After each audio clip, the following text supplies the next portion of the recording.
Hello student, I am Neha Patel, your biology teacher from Devas International Public School. Standard 11th માં બાયોલોજીમાં આપણે chapter number 8 કોષ જીવનનો એકમ એના વિશે ભણી રહ્યા છીએ અને આજનો આપણો લેક્ચર નંબર 8. અત્યાર સુધીમાં આપણે આદિકોષ કેન્દ્રી અને સુકોષ કેન્દ્રી કોષ એના તફાવત અને સાથે સાથે વનસ્પતિ કોષ અને પ્રાણી કોષના તફાવત વિશે પણ ભણી ગયા છીએ. ચલો આજે આપણે કોષ જે આપણો ટૉપિક ચાલી રહ્યો છે એમાં બહુ જ આઈએમપી કહી શકાય એવો એક ટૉપિક કોષ રસ પટલ વિશે સમજીશું. બરાબર, બહુ જ ધ્યાનથી સમજજો સ્ટુડન્ટ, કારણ કે આ ટૉપિક છે એના વિશે જો તમને આટલી માહિતી અત્યારે ખબર હશે તો આગળ જઈ અને 12થમાં પણ જ્યારે કોષમાં વહન, કોષમાં આગળ વૃદ્ધિ અને કોષને લગતા કોઈ પણ જે વનસ્પતિ કોષ અને પ્રાણી કોષના કોઈ પણ ટૉપિક આવે છે તો એમાં આ જે ટૉપિક વિશે તમને જો આટલી ખબર હશે તો આગળ જઈ અને એ માહિતી તમને ખૂબ જ કામ લાગશે અને તમે કમ્પ્લીટ અહીં સમજેલા હશો તો આગળ આનાથી પણ ડિટેલમાં આપણે આ રચના ફરી ભણવાની છે. તો આજે આપણે જે ટૉપિક ભણી રહ્યા છીએ એનું નામ છે કોષ રસ પટલ.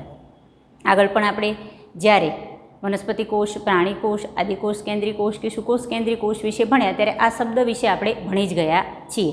બરાબર, અને મેં તમને વારે વારે કહેલું છે કે જે કોષ રસ પટલ કે જેને ઇંગ્લિશમાં બીજું નામ છે સેલ મેમ્બ્રેન કહે છે, એનું બીજું નામ કોષ રસ સ્તર પણ છે. બરાબર, તો અહીંયા ઘણીવાર આના માટે શબ્દ કોષ રસ સ્તર કે પછી ઘણીવાર ખાલી રસ સ્તર કે રસ પટલ જેવો શબ્દ પણ વાપરવામાં આવે છે. બરાબર, તો આ કોઈ પણ શબ્દ આવે તો આપણે ઇંગ્લિશમાં જેને સેલ મેમ્બ્રેન કહીએ છીએ એના વિશેની માહિતી મેળવીશું. ચલો, આપણને ખબર જ છે કે વનસ્પતિ કોષ અને પ્રાણી કોષ બંનેમાં જોવા મળતી જો રચના હોય તો આ છે કોષ રસ સ્તર. બરાબર, કે એક પાતળા સ્તર તરીકે વનસ્પતિ કોષ અને પ્રાણી કોષ બંનેમાં જોઈ શકાય છે. નામ પરથી જ કોષ રસ પટલ કહીએ છીએ, જે કોષ રસને બહારથી આવરે છે. જુઓ, કદાચ આપણે જોયું સામાન્ય કે આપણે આ કોઈ પણ વનસ્પતિ કોષ કે પ્રાણી કોષ કોઈ પણ એક કોષ લઈ લો. ચલો, આ એનો કોષ રસ છે.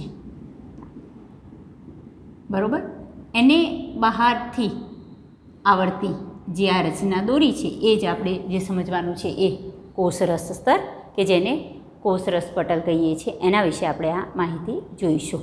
બરાબર, ચલો સૌથી પહેલાં તો 1950માં ઇલેક્ટ્રોન માઇક્રોસ્કોપની શોધ થયા બાદ જે કોષ રસ સ્તર છે એના વિશેની વિસ્તૃત માહિતી અથવા એની વિસ્તૃત સંરચનાનો વૈજ્ઞાનિકો માટે અભ્યાસ શું બન્યો, શક્ય બન્યો.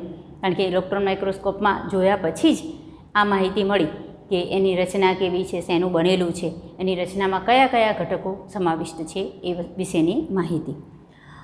અને સામાન્ય રીતે સૌપ્રથમ મનુષ્યનો રક્તકણ કે જેને આપણે આરબીસી કહીએ છીએ એક પ્રકારનો કોષ જ છે.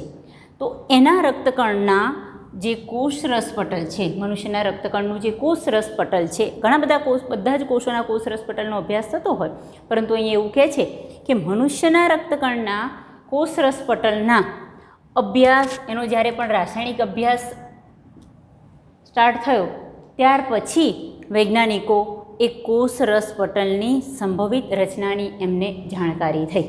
બરાબર, તો જ્યારે અલગ અલગ કોષોનો અભ્યાસ કરતા હતા તો મનુષ્યના રક્તકણ છે એનો જ્યારે પણ અભ્યાસ કર્યો, એના જ્યારે રક્તકણની બહારની સૌથી બહારની સપાટી જેને આપણે કોષ રસ પટલ કહીએ, ત્યારબાદ વૈજ્ઞાનિકોને જે રસ પટલ છે કે કોષ રસ સ્તર છે એની જે સંભવિત રચના આવી હોઈ શકે એના વિશેની જાણકારી ત્યારબાદ એમને શું થઈ, પ્રાપ્ત થઈ. જુઓ, જ્યારે પણ તમે આગળ ડિટેલમાં અથવા આના લગતી કોઈ પણ નીટને લગતી કોઈ ટૉપિક હોય અથવા તમે આગળ જતા અભ્યાસમાં ક્યાંક કોલેજમાં કે ક્યાંક ભણશો તો આના માટેનો જે અભ્યાસ છે ઘણા બધા વૈજ્ઞાનિકોએ રસ પટલની માહિતી આપેલી છે. હવે અહીંયા જે તમને ટેક્સ્ટબુકમાં આપે છે શું છે, કોમન એવી માહિતી કે જે બધા જ વૈજ્ઞાનિકોના અભ્યાસમાં આ વસ્તુ જોવા મળી. અને ત્યારબાદ આપણે સિંગર અને નિકોલસન્સ નામના બે વૈજ્ઞાનિક છે એનું મોડલ શું છે એ આપણે ભણીએ. બરાબર, તો અહીંયા આપણે કોમન એવી માહિતી જોઈએ છે કે જે અલગ અલગ બધા વૈજ્ઞાનિકો છે એના અભ્યાસમાં એમને આ વસ્તુ જોવા મળી છે. ચલો, તો આપણે હવે એની સંરચનાની અભ્યાસની શરૂઆત કરીએ. તો હવે આપણો ટૉપિક રહેશે સંરચના. કોની? કોષરસ પટલની. જ્યારે પણ આપણે કોઈ કોષરસ પટલ કે કોઈ પણ પટલ અથવા કોઈ અંગિકાની રચના ભણીએ તો સૌપ્રથમ આપણને એ પ્રશ્ન થવો જોઈએ કે એની રચનામાં કયા રાસાયણિક ઘટકો આવેલા છે, બરાબર? કયા અણુઓથી આ રચના બનેલી હશે? સામાન્ય રીતે સજીવોની રચનામાં અણુઓ આવેલા છે એટલે આ રાસાયણિક અણુઓને આપણે જૈવિક અણુઓ તરીકે ઓળખીએ છીએ અને એ આપણો અલગથી ટૉપિક પણ છે આગળ 11th જ. જુઓ કે એના સંરચનાકીય ઘટકો કયા કયા છે. નાના નાના MCQમાં પણ આ વસ્તુ ધ્યાન રાખીશું. તો કોષરસ પટલની રચનામાં આવેલા ઘટકો એમાં એક છે લિપિડ, યાદ રાખીશું. બીજું છે પ્રોટીન, બરાબર છે. અને ત્યારબાદ વૈજ્ઞાનિકોને અભ્યાસ પરથી એવી માહિતી મળી કે એમાં થોડા પ્રમાણમાં કાર્બોદિતની પણ હાજરી જોઈ શકાય છે. તો કુલ સંરચનાકીય ઘટકો કયા કયા છે? તો એમાં લિપિડ આવે, પ્રોટીન આવે અને કાર્બોદિત આવે, બરાબર છે. હવે ખાસ ધ્યાન રાખજો કે એમાં લિપિડ અને પ્રોટીન એ ખૂબ જ મહત્ત્વના અને એનું પ્રમાણ પણ વધારે છે. એટલે ક્યાંક તમને MCQમાં કાર્બોદિત ઓપ્શન નથી તો લિપિડ અને પ્રોટીન બે જો ઓપ્શન આપેલા છે તો એ પણ તમારા માટે સાચું રહેશે. કાર્બોદિત નથી હોતું એવું નથી, કાર્બોદિતની પણ હાજરી જોઈ શકાય છે. પણ જ્યારે પણ આપણે રચના જોઈશું તો આપણને ખબર પડશે કે એનો રચનાકીય ઘટકમાં બહુ મહત્ત્વના જો બે ઘટકો આવેલા હોય તો એ આ બે ઘટકો છે લિપિડ અને પ્રોટીન, બરાબર છે.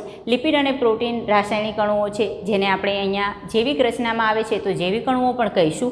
અને લિપિડ અને પ્રોટીન વિશેની માહિતી જૈવિક અણુઓમાં આપણે બહુ ડિટેલમાં ભણીશું કે લિપિડ કઈ રીતે બને છે, એના પ્રકાર કેવા છે, કયા કાર્ય સાથે સંકળાયેલું છે, પ્રોટીનની રચના કઈ રીતે થાય છે, બરાબર. આ બધા જ પોલિમર છે તો એનો મોનોમર કઈ રીતે બને છે, પ્રોટીન કઈ રીતે ગોઠવાય છે, કેટલા પ્રકારના પ્રોટીન હોય છે, એ બધી જ માહિતી આપણે આગળ જોવાની છે. છતાં આગળ પણ તમને વિજ્ઞાનમાં આ બે શબ્દ તો ખબર હશે જ કે લિપિડ શું અને પ્રોટીન શું, થોડી ઘણી માહિતી, છતાં ડિટેલમાં આપણે આગળ ભણીશું જ. ચલો હવે આપણને આ શબ્દ પહેલાં તો ખબર પડી ગઈ, બરાબર છે, કે એની રચનામાં લિપિડ, પ્રોટીન અને થોડા પ્રમાણમાં કાર્બોદિતની પણ હાજરી જોઈ શકાય છે. તો હવે આપણે દરેક ઘટક વિશે ભણીએ છીએ અને એમાં મહત્ત્વના બે ઘટક લિપિડ અને પ્રોટીન વિશે ભણીશું. ચલો સૌપ્રથમ આપણે ભણીએ કયા ઘટક વિશે? લિપિડ વિશે. તો જ્યારે પણ વૈજ્ઞાનિકોએ બધા અલગ અલગ વૈજ્ઞાનિકોએ અભ્યાસ કર્યા અને સાથે આપણે જે મોડલ ભણવાનું છે જેને ફ્લુઇડ મોઝેઇક મોડલ કહે છે કોષરસ પટલનું, એમાં પણ વૈજ્ઞાનિકોને એક વસ્તુની માહિતી કોમન ખબર પડી કે જે લિપિડ છે એ દ્વિસ્તરીય ગોઠવણી ધરાવે છે. સમજી શકાય?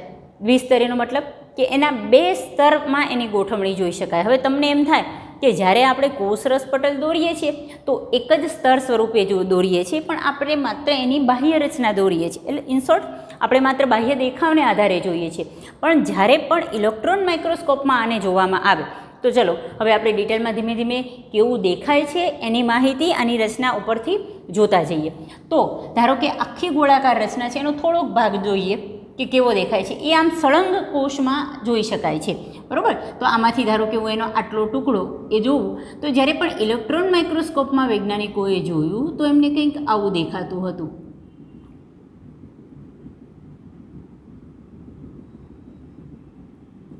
સમજાય છે? એટલે આટલો ભાગ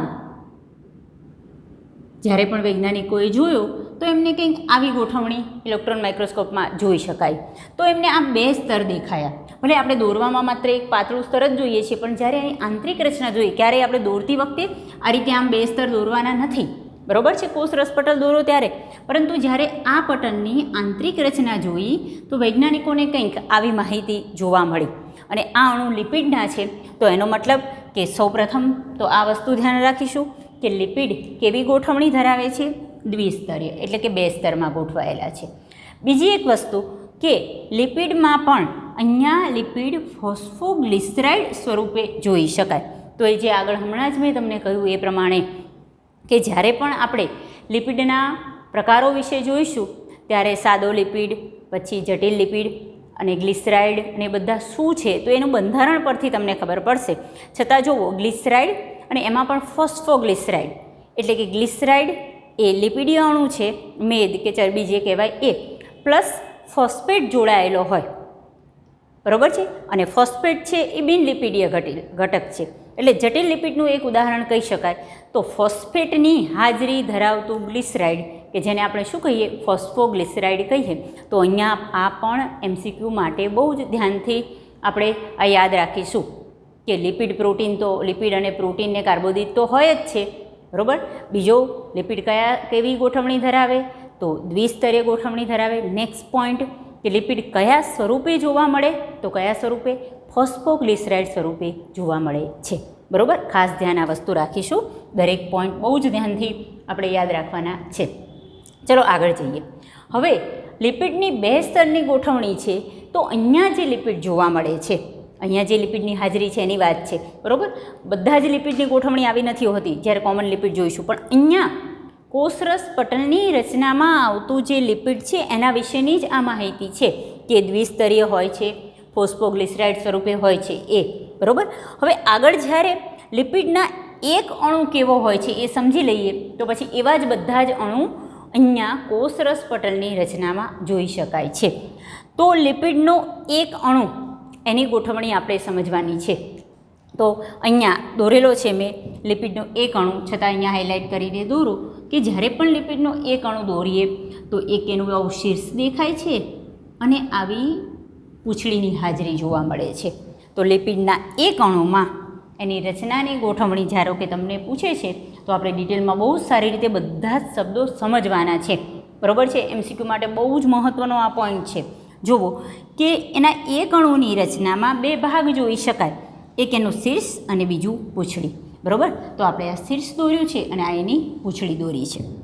હવે એનું શીર્ષ કેવું છે, એની પ્રકૃતિ કેવી છે, કઈ રીતે ગોઠવાય છે, અને એની પૂંછડી એની પ્રકૃતિ કેવી છે અને કઈ રીતે ગોઠવાય છે એ સમજીએ.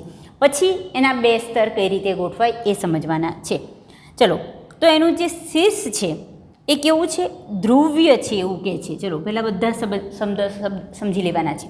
એનું શીર્ષ ધ્રુવ્ય છે, પ્લસ કહે છે જલાનુરાગી છે, અને ત્રીજો શબ્દ કહે છે અસંતૃપ્ત હાઇડ્રોકાર્બનથી બનેલું છે. ચલો ત્રણેય શબ્દ સમજવાના છે.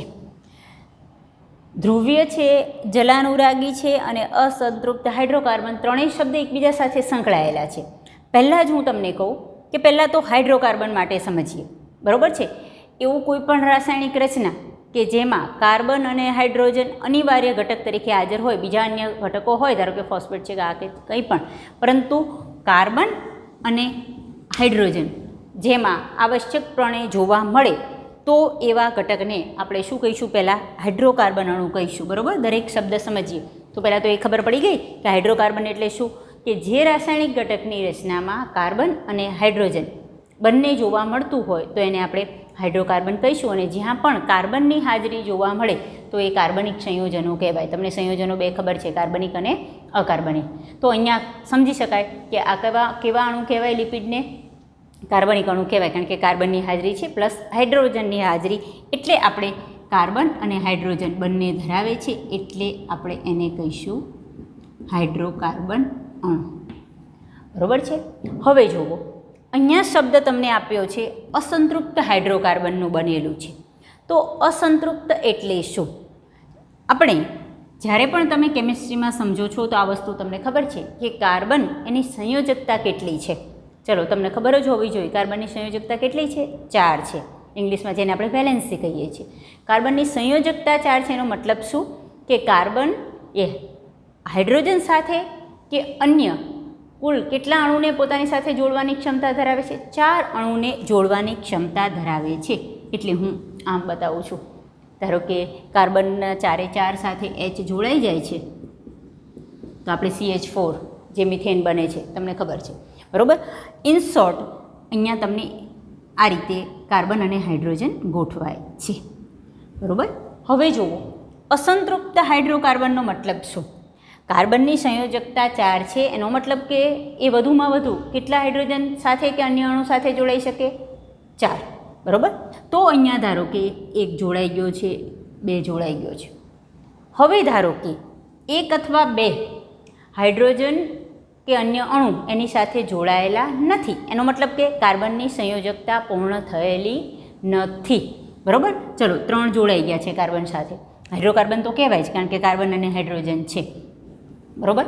પરંતુ જુઓ કે ધારો કે એવું છે કે એક હજુ હાઇડ્રોજન જોડાયેલો નથી, તો એનો મતલબ કે એ સંતૃપ્ત થયો નથી. સંતૃપ્ત થવું એટલે કે જેટલી પણ એની સંયોજકતા છે એટલા હાઇડ્રોજન એની સાથે જોડાઈ જવા.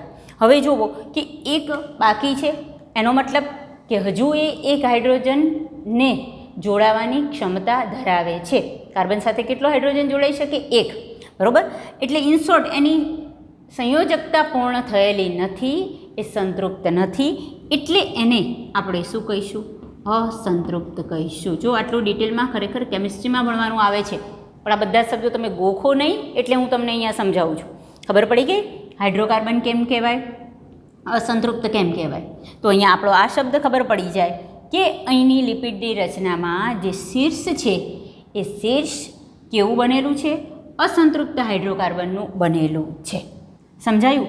હવે જુઓ કે જ્યારે પણ એ અસંતૃપ્ત હાઇડ્રોકાર્બનથી બને છે તો સમજાય કે એ એક હાઇડ્રોજનને પોતાની સાથે જોડવાની ક્ષમતા ધરાવે છે. તો હંમેશા આવો અણુ હોય એ શું કરે? એને પોતાની આજુબાજુમાં એને પોતાની સંયોજકતા પૂર્ણ કરવી છે, એને હંમેશા કોઈ પણ અણુને સંતૃપ્ત રહેવું હોય, એટલે એ શું કરે કે પોતાની આજુબાજુ જો હાઇડ્રોજન હોય તો એના પ્રત્યે ખેંચાણ ધરાવે.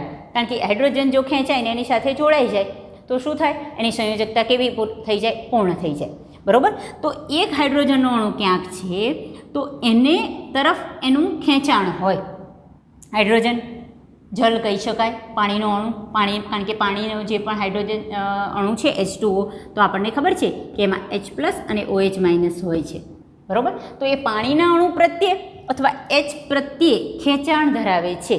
જલ પ્રત્યે ખેંચાણ, જલ પ્લસ અનુરાગ, અનુરાગ એટલે ખેંચાણ હોવું. બરાબર. તો એના પરથી એને કહેવાય જલાનુરાગી. શબ્દ ખબર પડી? એ અસંતૃપ્ત છે એટલે જ કેવું છે? જલાનુરાગી છે. આ શબ્દ ખબર પડે છે? ઇંગ્લિશમાં એને હાઇડ્રોફિલિક કહેવાય છે. જલાનુરાગી એટલે કેવો અણુ? હાઇડ્રોફિલિક, એના પ્રત્યે ખેંચાણ, ફિલિંગ, એટલે એને શું કહેવાય છે? હાઇડ્રોફિલિક અણુ કહે છે. હવે જુઓ કે ધ્રુવ્ય છે. ધ્રુવ્ય હોય જ, ધ્રુવ્યતાનો મતલબ કે એના પર ઋણ કે ધન ચાર્જ હોય તો આપણે એને શું કહીએ છીએ? ધ્રુવ્ય કહીએ છીએ. અને જ્યારે પણ કોઈ પણ અણુ અસંતૃપ્ત હોય તો એ ધ્રુવ્ય હોય જ. કેમ? એની સંયોજકતા જુઓ, અહીંયા એક ઓછી રહે છે. બરાબર. એટલે એના પર માઇનસ ચાર્જ હોય, એનો મતલબ કે એક H અણુ આવી જાય તો એ જોડાઈ જાય. ધ્રુવ્યતાનો મતલબ ધન અથવા ઋણ વીજભાર હોવો, એને આપણે ધ્રુવ્ય અણુ કહીશું. બરાબર. એના વિશે હજુ વધારે કેમિસ્ટ્રીમાં આપણે ભણીશું. તો એનો મતલબ કે જલાનુરાગી હોવાને કારણે એનું શીર્ષ કેવું છે? ધ્રુવ્ય છે. ત્રણેય શબ્દ ખબર પડી ગઈ હશે તો પૂંછડીમાં આ ત્રણેય શબ્દ તમે ઇઝીલી સમજી શકશો. જોવો, ચલો, તો શીર્ષ માટે ખબર પડી ગઈ કે એનું શીર્ષ કેવું છે? સંતૃપ્ત હાઇડ્રોકાર્બનથી બનેલું છે. એને કારણે એ કેવું છે? જલાનુરાગી છે. અને કેવું છે? ધ્રુવ્ય છે. સમજાઈ ગયું છે? પૂંછડી કેવી છે? પૂંછડીની પ્રકૃતિ શીર્ષના પ્રકૃતિથી બધી જ વિરુદ્ધ છે. ચલો, પૂંછડી માટે એ અસંતૃપ્ત હાઇડ્રોકાર્બનથી બનેલું છે શીર્ષ. પૂંછડી છે એ સંતૃપ્ત હાઇડ્રોકાર્બનથી બને છે.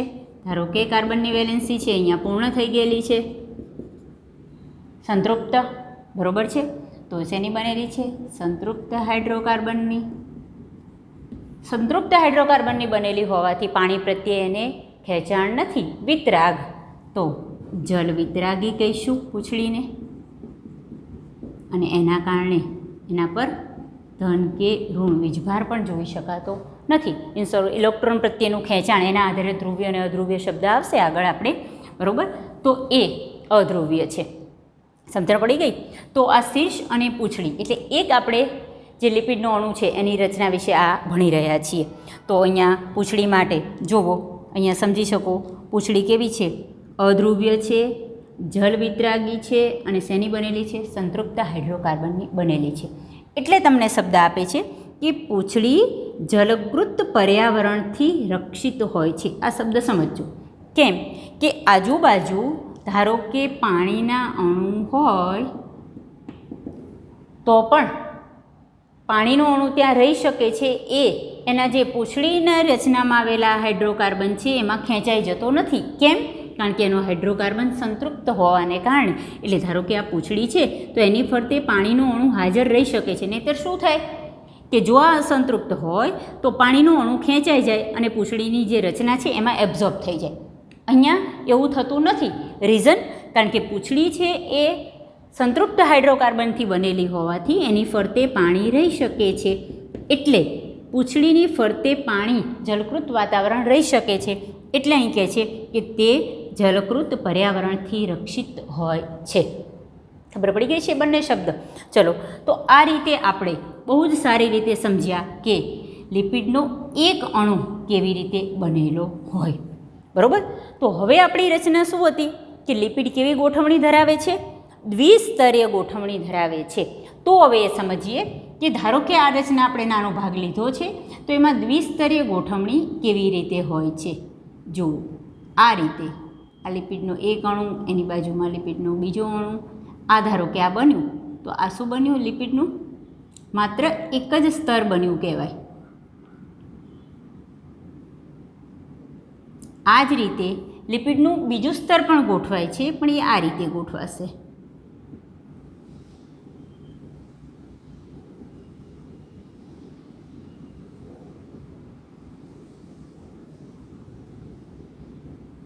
તો અહીંયા આપણે આ રીતે સમજી શકીએ કે લિપિડ છે એ કેવી ગોઠવણી ધરાવે છે? દ્વિસ્તરીય ગોઠવણી ધરાવે છે. સમજો કે હજુ આપણે આટલી જ દોર્યું છે. હવે ધારો કે ગોળાકાર રચના છે તો આખી ગોઠવણી આ રીતે જોઈ શકાય. બંધ. સમજાય છે? આ રીતે આખી જ ગોઠવણી પેક થાય. ધારો કે કોષ હોય તો માત્ર આપણે આ નાનો ભાગ કેવો દેખાય એ અહીંયા જોઈ શકાય. તો અહીંયા આપણે આ બધા જ પોઈન્ટ જોઈ ગયા કે એક લિપિડનો અણુ, એના શીર્ષ, પૂંછડી, એના ગુણધર્મ, સાથે સાથે એની દ્વિસ્તરીય ગોઠવણી કઈ રીતે જોઈ શકાય એ. તો આપણે એના સંરચનાકીય ઘટક કોના વિશેની માહિતી અહીંયા સમજી ગયા? લિપિડ માટેની. બરાબર? હવે આપણને ખબર છે કે એની રચનામાં પ્રોટીન પણ છે. તો હવે આપણે પ્રોટીન વિશેની માહિતી જોઈએ. અહીંયા જે પ્રોટીન આવેલો છે એ બે પ્રકારના પ્રોટીન હોય છે. શેના આધારે? પ્રોટીન છે એ એની અહીંયા લિપિડ સાથે જોડાયેલા અથવા ગોઠવાયેલા હોય છે, પરંતુ એને આપણું આ જે પટલ છે એમાંથી કઈ રીતે અલગીકૃત કરી શકાય? અલગીકૃત કરવું એટલે કે એમાંથી છૂટું પાડવું અથવા એને તમે અલગ કરવું, એના ગુણધર્મને આધારે. ધારો કે આપણો આ લિપિડનું સ્તર છે, આ લિપિડનું દ્વિસ્તર છે, અહીંયા જોઈ ગયા. તો લિપિડ તો આવી જ ગયો નહીં રચનામાં, પણ આપણે કહીએ છીએ કે લિપિડ પ્લસ બીજું શું જોઈ શકાય છે? પ્રોટીન. તો એ પ્રોટીનના બે પ્રકારના પ્રોટીન અહીં જોઈ શકાય. કોના આધારે? પટલથી અલગીકૃત કરવાની એની ક્ષમતાને આધારે. આપણે પટલ પરથી એ પ્રોટીનને કઈ રીતે જુદા પાડી કરી શકીએ, કઈ રીતે અલગ કરી શકીએ, એ ક્ષમતાને આધારે બે પ્રકારના પ્રોટીન જોઈ શકાય છે. એક પ્રકાર જેને પરિઘીય એટલે કે પરિઘ તરફ આવેલા, અથવા એને શબ્દ વાપરીએ બહિર્ગત પ્રોટીન કહી શકાય. અને બીજા છે એને કેવા કહેવાય છે? અંતર્ગત પ્રોટીન કહે છે. બંને પ્રકારના પ્રોટીન હું તમને અહીંયા દર્શાવું છું. ચલો, ધારો કે આ આપણું લિપિડનું સ્તર છે, બે સ્તર, એના પર આવા પ્રોટીન ગોઠવાયેલા હોય પરિઘ તરફ, બહિર્ગત બહાર તરફ, કે જેને દૂર કરી શકાય છે. આમ પણ હોય, પણ મીન શોર્ટ અંદર ખૂંચેલા ન હોય, અંદર આવેલા ન હોય, તો આ પ્રોટીનને આ પરિઘીય અથવા કેવા પ્રોટીન કહીશું? બહિર્ગત પ્રોટીન કહીશું. સમજાઈ ગયું છે? બરાબર? સેકન્ડ પ્રકાર છે એને અંતર્ગત પ્રોટીન કહેવાય. હા, બહિર્ગત અથવા પરિઘીય પ્રોટીન છે ને ઇંગ્લિશમાં એક્સટ્રિન્સિક પ્રોટીન કહેવાય, અને પહેલાંને ઇન્ટ્રિન્સિક એક્સેન્ટ્રિક અને પેલાને એન્ટ્રેન્સિક. બરાબર છે? એ આપણે આગળ જોઈશું ઇંગ્લિશ વર્ડ જ્યારે પણ સમજીએ ત્યારે. તો જે અંતર્ગત પ્રોટીન છે એનો મતલબ કે એ ક્યાંક લિપિડમાં અંદર ગોઠવાયેલા છે. તો એમાં પણ બે પ્રકારના પ્રોટીન આવે છે. એક અંશતઃ ખૂપેલા અને એક સંપૂર્ણ ખૂપેલા. જો આ બહાર છે બહિર્ગત પ્રકાર, એક પ્રકાર પૂરો થયો. હવે અંતર્ગતમાં બે પ્રકાર, કે અમુક એવા છે કે જે સંપૂર્ણ આરપાર ખૂપેલા છે અને અમુક અંશતઃ ખૂપેલા છે. દોરીએ બંને પ્રકાર. ધારો કે આ આપણે અંશતઃ ખૂપેલો પ્રોટીન દર્શાવું છું.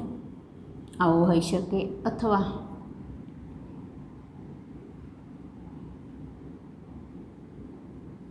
આપણે આ પ્રકારનો પ્રોટીન થોડો ઘણો ખૂપેલો હોય તો એને આપણે કેવો કહીશું? અંશતઃ ખૂપેલો પ્રોટીન કહી શકાય. બરાબર છે. આ છે એ સંપૂર્ણ ખૂપેલા પ્રોટીન. તો અહીંયા એક હું સંપૂર્ણ ખૂપેલો પ્રોટીન તમને ફિગરમાં દર્શાવું છું. પછી આપણે રચના જોઈશું. પણ ચલો, આર પાર કેમ? કારણ કે આપણે આ દ્વિસ્તરીય ગોઠવણી ધારો કે દોરતા નથી આ રીતે, બરાબર છે. આ લિપિડના 2 સ્તર છે અને આ રીતે ગોઠવાયેલું હોય એટલે આર પાર, બહારની બાજુ અંદરની બાજુ, બરાબર છે. આ ધારો કે આપણે આ રચના જોઈએ છીએ તો આપણને ખબર પડી જાય કે આ બહારનો ભાગ ને અંદરનો ભાગ. તો આવી ગોઠવણી ધરાવતો આ પ્રોટીન એને સંપૂર્ણ ખૂપેલો અથવા સંપૂર્ણ પ્રક્ષેપિત પ્રોટીન કહે છે. બરાબર. અહીંયા કેમ હાઇલાઇટ કરીએ છીએ કે જ્યારે પણ આપણે આગળ જોઈશું અને હજુ પણ કોષરસ પટલના જ્યારે કાર્ય જોઈશું ત્યારે જે વહનનું કાર્ય છે એમાં આ પ્રોટીન મહત્ત્વનો ભાગ ભજવશે. વહનના કાર્યમાં કયો પ્રોટીન ભાગ ભજવે? તો સંપૂર્ણ ખૂપેલો પ્રોટીન. અને એ વહનના કાર્ય સાથે જ જોડાયેલો છે એટલે એને આપણે વાહક અણુ પણ કહીશું. જે આગળ આપણે હમણાં કોષરસ પટલનું કાર્ય જોઈશું એમાં જ હું તમને ડિટેલમાં સમજાવીશ. બરાબર. હું તમને ટેક્સ્ચ્યુઅલ જ સમજાવું છું પણ શબ્દ ખાસ સમજો. એમનામ તમે આવા 2 પ્રકાર હોય પણ કઈ રીતે એને શું કાર્ય સાથે અને કયા નામ સાથે, અહીંયા ગમે તે MCQ આવે તો આપણો કોન્સેપ્ટ ક્લિયર હોવો જોઈએ. બરાબર. તો આ પ્રોટીનની ગોઠવણી 2 પ્રકારના, એક પ્રકાર બહિર્ગત, બીજો અંતર્ગત. અંતર્ગતમાં પણ 2 પ્રકાર, અંશતઃ ખૂપેલો અને આ સંપૂર્ણ ખૂપેલો, કે જે આરપાર ગોઠવાયેલો હોય. બરાબર. ટનલ પ્રોટીન પણ તરીકે પણ આ પ્રોટીન ઓળખાય છે. કેમ? હવે જુઓ કે એટલા માટે મેં આગળ જ કહ્યું હતું કે આ ટોપિક બહુ જ ધ્યાનથી સમજજો. કારણ શું કે ફરીથી હજુ આ પ્રોટીન, એના પ્રકારો, એની ગોઠવણી, એનું કાર્ય એ આગળ આપણે 12થમાં બહુ જ કામ લાગશે. જો આ યાદ હશે તો આપણું કામ ફટાફટ અને ઝડપી થશે. ચલો, ઇન શોર્ટ આપણે આના રચનામાં આવતા 2 ભાગ, લિપિડ અને પ્રોટીન, એના વિશે ભણ્યા. કાર્બોદિતના અણુઓ પણ અહીંયા ગોઠવાયેલા જોઈ શકાય છે પણ કાર્બોદિત માટે આપણે ડિટેલમાં આવતું નથી. બરાબર. હવે જુઓ, બંનેના પ્રમાણની વાત કરે છે. કોના? લિપિડ અને પ્રોટીનનું પ્રમાણ. તો જુદા જુદા કોષોમાં એની રચનામાં લિપિડ અને પ્રોટીનનું પ્રમાણ કોષમાં અલગ અલગ, જુદું જુદું જોઈ શકાય છે. તો લિપિડનું પ્રમાણ જુદા જુદા કોષમાં કેવું હોય છે? અલગ અલગ હોય છે. એક ઉદાહરણ જોઈએ કે મનુષ્યના રક્તકણનું ઉદાહરણ લો. ધારો કે તો RBC સેલ છે, રક્તકણ, મનુષ્યના રક્તકણનો જે કોષ છે એમાં પ્રોટીનનું પ્રમાણ તમને આપેલું છે. તો આ આંકડો આપણે યાદ રાખીશું કે એમાં પ્રોટીન 52% અને લિપિડનું પ્રમાણ કેટલું હોય છે? 40%. અમુકમાં લિપિડ વધારે હોય ને પ્રોટીન ઓછું એવું પણ હોઈ શકે છે. બરાબર છે. પણ ઇન શોર્ટ દરેક કોષે આ 2 પ્રમાણ કેવું રહે છે? અલગ અલગ રહે છે. હવે મેં આગળ જ કોઈ મોડલ આ માટેના આપેલા છે કે કોષરસ પટલ આવું હોય, આવી ગોઠવણી. આ જે માહિતી જોઈ એ કોમન બધા જ મોડલમાં જોઈ શકાય છે. પ્લસ જો બહુ જ સર્વસ્વીકૃત મોડલ અથવા આપણે જે ભણીશું, બરાબર, જે માહિતી આપણે જે બધાએ સ્વીકારેલું છે કે આ મોડલ, એ મોડલનું નામ છે ફ્લુઇડ મોઝેઇક મોડલ. અને આ મોડલ એટલે તો ખબર પડે છે ને કે કોઈ એવું સંરચના કે જે કોઈ વૈજ્ઞાનિક દ્વારા આપવામાં આવ્યું હોય કે આનું આ માહિતી આવી છે, આ કોષ આ પટલ આવી ગોઠવણી ધરાવે, તો એનું આપણે મોડલ કહીએ કે આવું ગોઠવાયેલું છે. આપણે દોરી, ધારો કે આપણે આ કોષરસ પટલનું મોડલ દોર્યું, કહેવાય કે આવું છે કંઈક. તો એ ફ્લુઇડ મોઝેઇક મોડલ છે અને 2 વૈજ્ઞાનિકો સિંગર અને નિકોલસન્સ દ્વારા આપવામાં આવેલું છે. કઈ સાલમાં? એ સાલ પણ યાદ રાખીશું, 1972માં. બરાબર. એમણે પણ આ જ બધી માહિતી આપેલી. એના સિવાય આ બધી તો માહિતી આપેલી જ કે લિપિડ હોય, પ્રોટીન હોય, દ્વિસ્તરીય લિપિડ હોય, એનું શીર્ષ આવું હોય છે, પૂંછડી આવી હોય છે. બરાબર છે. આ રીતે પ્રોટીન ગોઠવાયેલા હોય છે. સાથે સાથે અલગ જે માહિતી છે એ આપણે અહીંયા શેર કરીએ કે એમણે બીજી એક માહિતી આપી કે લિપિડ એ અર્ધ તરલ પ્રકૃતિ ધરાવે છે. ખાસ અર્ધ તરલનો મતલબ શું? જુઓ, અને એની આ જે પ્રકૃતિ છે એના કાર્ય સાથે બહુ સારી રીતે સંકળાયેલી છે. આ પ્રકૃતિને કારણે આ કોષરસ પટલ ઘણા અન્ય કાર્ય સાથે સંકળાયેલા છે.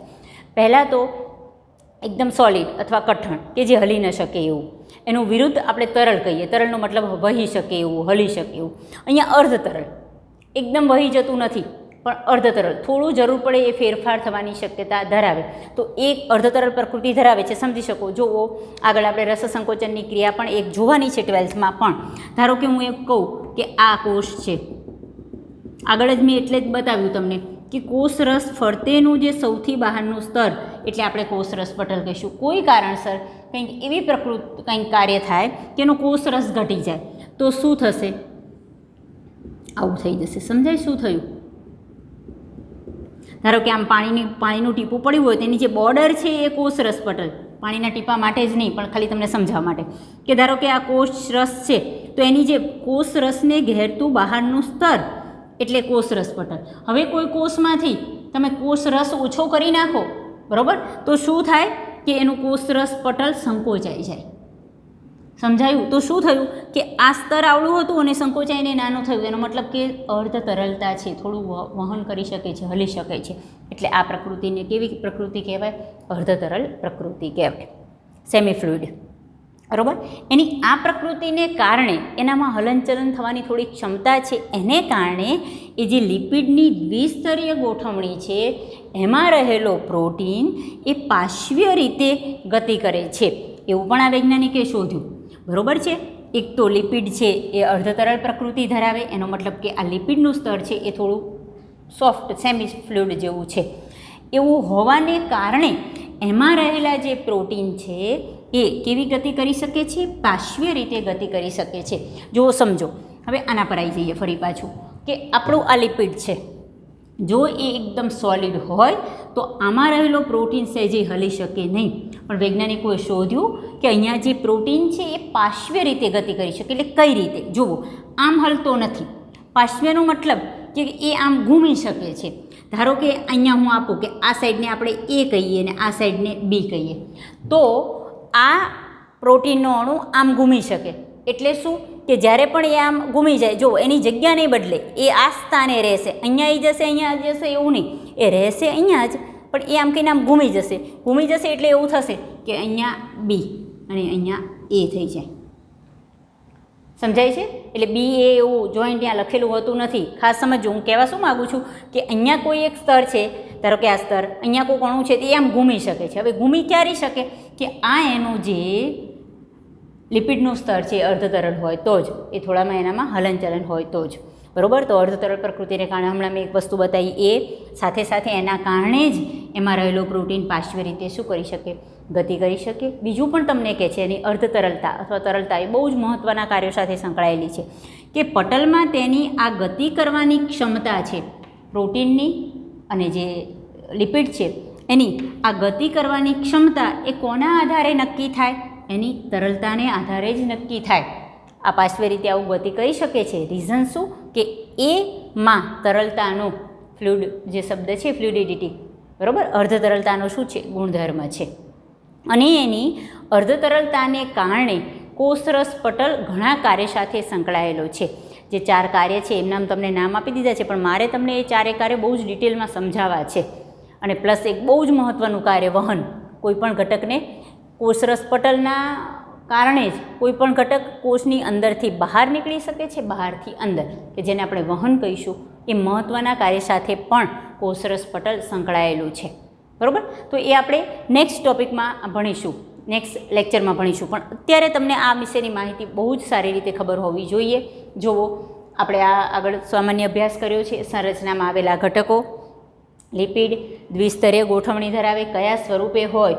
ફોસ્ફોગ્લિસરાઇડ સ્વરૂપે હોય. શીર્ષ અને પૂંછડી એના ગુણધર્મો બહુ જ સારી રીતે સમજી ગયા. લિપિડના 2 સ્તર આ રીતે ગોઠવાયેલા હોય.